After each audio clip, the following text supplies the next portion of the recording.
You're watching Newsday TV. Thanks for joining us. I'm Ken Bufa. A Jericho woman has been arraigned on new charges stemming from a deadly crash. Sherry Einhorn has more. 64-year-old Cynthia Mitchell, a wife, mother, friend, and avid church volunteer, was days away from turning 65, but she never got to celebrate her birthday. She was killed and her friend was injured when a 21-year-old driver, who prosecutors now say was high on marijuana, crashed into their car. We just want to see justice done for my wife. Justice for Cynthia Mitchell. And we want to make sure that this young lady gets everything she deserves. After the crash, police say the driver, Rachel Lodice, jumped into a public safety officer's car and tried to escape. She is now facing new charges, including manslaughter, vehicular manslaughter, and operating a motor vehicle while under the influence of drugs. She's still being held on bail. Lodice is due back here in court July 8th. If she is convicted of the top charge, she's facing up to 22 years behind bars. In Mineola, I'm Sherry Einhorn for Newsday TV.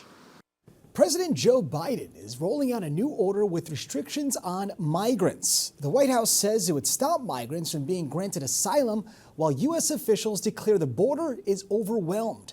The order goes into effect when the number of people entering the border hits 2,500.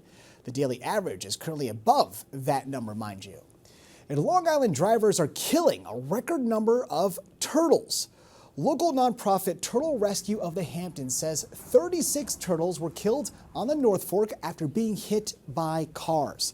The nonprofit says it happens when turtles are waking up from hibernation and are crossing roads to lay their eggs. They're asking people that see injured turtles to call the rescue hotline. And a Stony Brook University professor was part of an international team that just discovered a new dinosaur.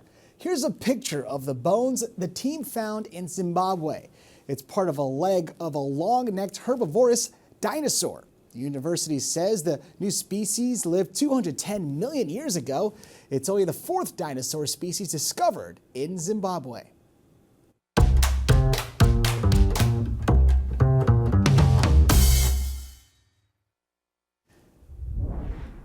Trending now, Long Island native Alec Baldwin made an announcement today.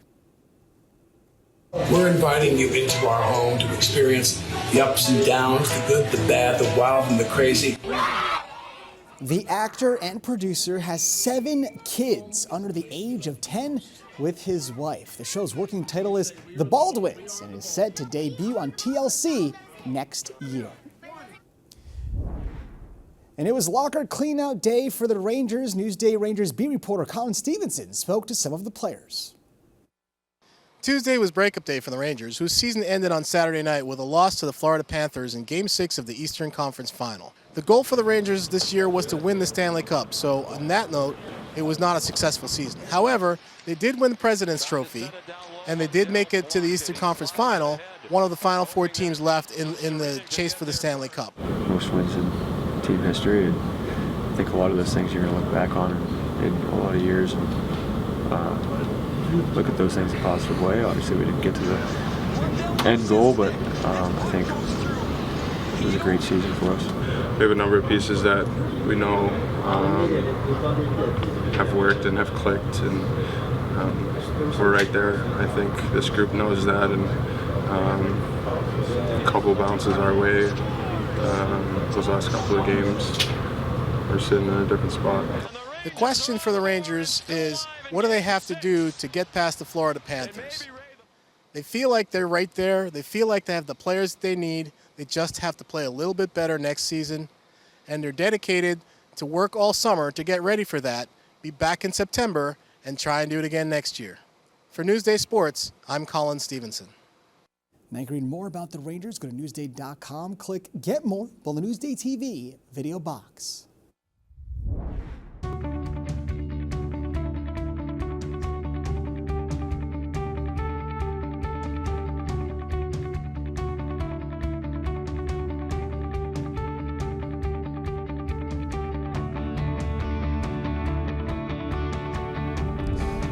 The T20 Cricket World Cup means big business for some Long Islanders.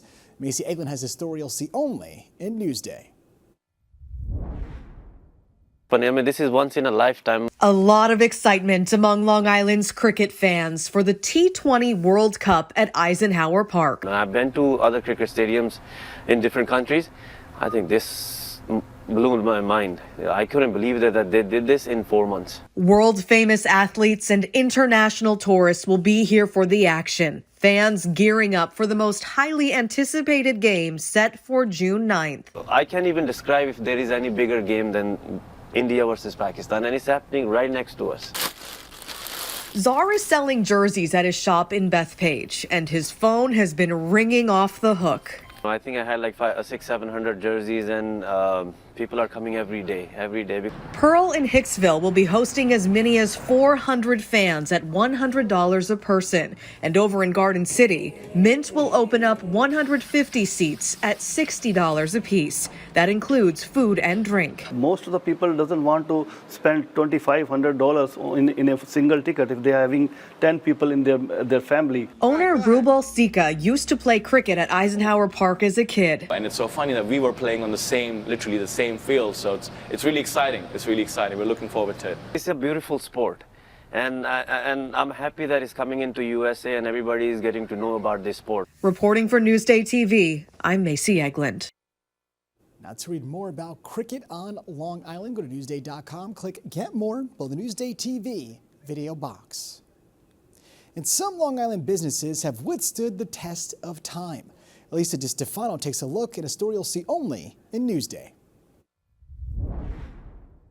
The Blum store has been a staple in Patchogue, family owned and operated for 97 years. I grew up here, grew up in the building.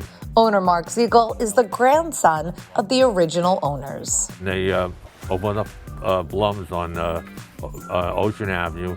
It was a men's store, but they found out they couldn't sell anything, so they went to women. Today, Blum's has a huge selection of swimsuits. I'm sure you've seen so many styles of swimsuits over the years. Yep, a lot, all kinds.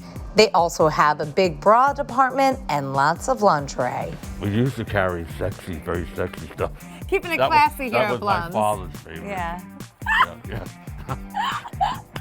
So what do you think they're looking down on you saying? It's great that we're still going on.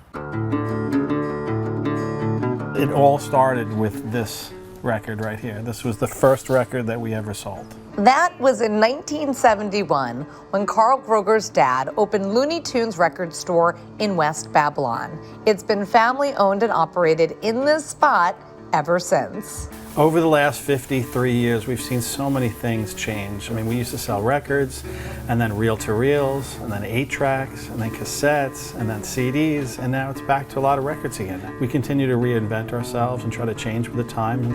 Half of our store now is vinyl records again. I mean, that must feel good. Looney Tunes is kind of a destination location for music fans. East Meadow Upholsterers Corp. was started in 1961 by Michael Shannon's in-laws. It's strictly deal in furniture where I recondition it. I can reupholster it or I can rebuild it. A lot has changed in the trade since he took over in 1988. The biggest change for me was actually not going out in every estimate. I could easily do everything just from a picture. The other advancement that they actually made, which this blows people's mind too, guess what? Yeah. Whoa! Years ago, you used to spit tacks. Now you're using staples.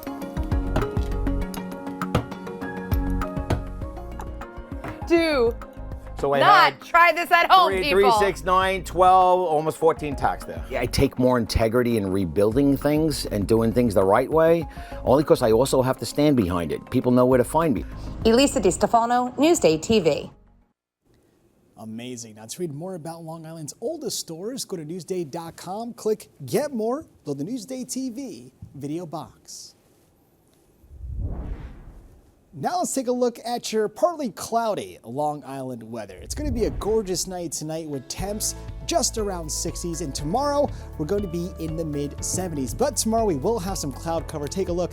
You can see that the temps are fairly mild, but clouds will be overhead. The 7-day forecast does not look bad either, with Thursday, I believe, throwing a tantrum, but the rest of the week and up until next week pretty much, it's pretty nice and dry.